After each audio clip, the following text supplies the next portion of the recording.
অবশেষে বেরিয়ে পড়লাম দুইজনে।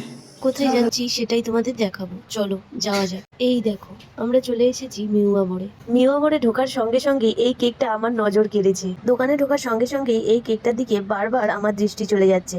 যাই হোক, বরের পছন্দ ছিল অন্য একটি কেক, অবশেষে আমার পছন্দের কেকটাই নেওয়া হলো। কি ভাবছো তো কেকটা কার জন্য নেওয়া হচ্ছে? আমার পছন্দ মতো কেক নিয়েছি বলে আবার ভেবো না যে কেকটা আমার জন্য নেওয়া হচ্ছে। একটু ধৈর্য ধরে ভিডিওটা দেখলেই বুঝতে পারবে কেকটা কেন আর কাদের জন্য নেওয়া হয়েছে। আর কেকটা নেওয়ার পর আমরা কি কি করলাম সবকিছু ভিডিওর মাধ্যমে তোমাদের সঙ্গে শেয়ার করব।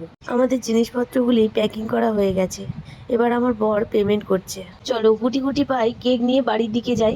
বাড়িতে গিয়েই মেন অনুষ্ঠান শুরু হবে আমাদের। ইউনিভার্সালি করবে বলে হয়তো আমার 1000 টাকা পকেট কেটে নিয়ে যাচ্ছি,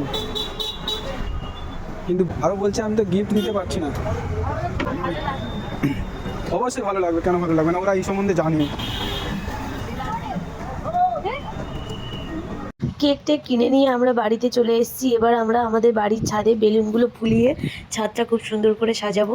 একটা বেলুন ফুলিয়ে ডেমো দেখালাম, আর আমার ছোট্ট ননদিনী ঘরপোড়ানি হিংসুটে ঝগড়া করছে। ম্যাঙ্গোর পাইপ দিয়ে আমার বর অ্যানিভার্সারি বেলুনগুলো ফুলিয়ে দিচ্ছে, কারণ এগুলোর সঙ্গে যে পাইপটা ছিল সেই পাইপটা বাচ্চারা হারিয়ে ফেলেছে।